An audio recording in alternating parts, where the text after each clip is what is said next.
I could hear my heart beating on the monitors. Not the dull thud you're used to. It had a liquid whipping sound like a stingray moving through the sea. When the test was over, they gave me a towel to wipe away the cold gel smeared all over my chest, which reminded me of a rushed sexual encounter, and showed me my heart on the monitors, pointing out all 4 chambers. "Oh, look at that," I said, seeing this muscle that's been keeping me alive for 17 and a half years. And I wondered, then and there, if I would ever see it again. Hopefully not, I guess.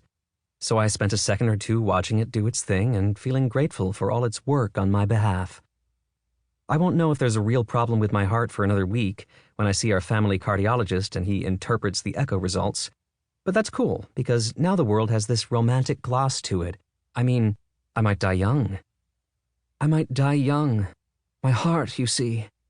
I've been practicing that line in my head. We were supposed to go to a fancy schmancy resort in Maui, but now we're not because of my burned-up aunt. And that's okay. I mean, about Maui, not my aunt. Although I swim, I'm not as athletic as the rest of my family. Sometimes that can get pretty annoying on family vacations, what with the surfing and the tennis and the hiking and shit. In Cabo last year, we went horseback riding along a beach. The rest of my family galloped off like they were in Red Dead Redemption, but my horse just lumbered along, sticking to the edges, eating every weed in sight. I finally gave him a sharp little kick and was like, "Come on, buddy, let's move." The horse stopped munching and slowly turned his head to look back at me with this expression like, "Bitch, please."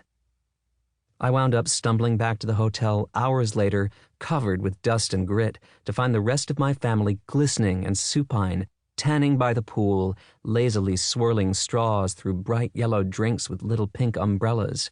"Oh, Aidan, honey, did we lose you?" said my mom, sitting up a tad and only slightly lowering her sunglasses from her novel, the second 50 Shades of Grey book.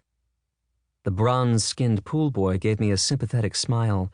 I found him later stacking chairs and felt vindicated when we hooked up in a blue and white striped changing cabana while my family ate shrimp tacos without me.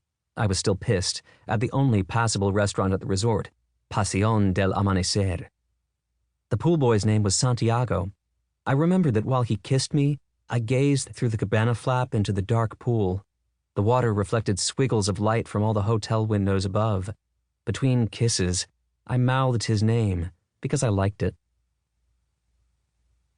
Jackson taps my knee, exposing that impressive bicep of his. The jagged edge of his red lightning bolt tattoo peeks out from under his cobalt blue short-sleeved button-down. "Should we get more hot water?" he's asking me, gesturing at one of the waiters framed by the tall windows. The view is amazing.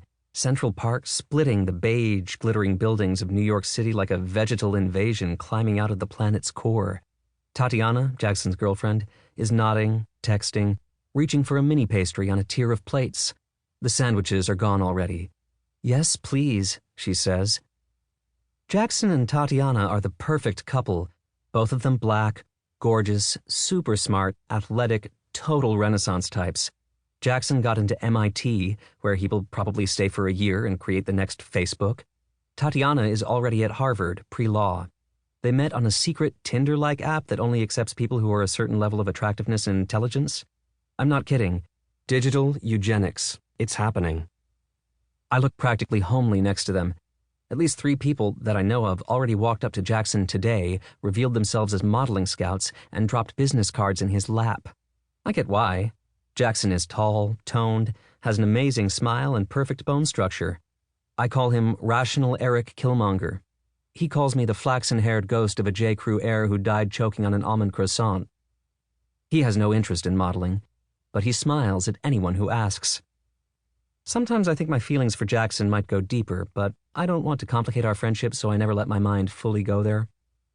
I gaze down at the cars racing around Columbus Circle. Being so high up makes the world seem quiet. I snap a few photos. I use Instagram, but not as much as everyone else does. I prefer to upload photos to my Tumblr. It makes me feel like a serious photographer. I number and title every photo. I look at Jackson. "Is Leo coming?" "Leo is flaking," says Jackson. "Surprise, surprise." Leo is our other friend. Half Asian, hipster, coder, puppyish, flakes a lot. Goes to Comic-Con, total stud anyway. Loves Minecraft, Fortnite, and Tarantino, but nothing after Inglourious Bastards. Heading to Brown next year, full scholarship.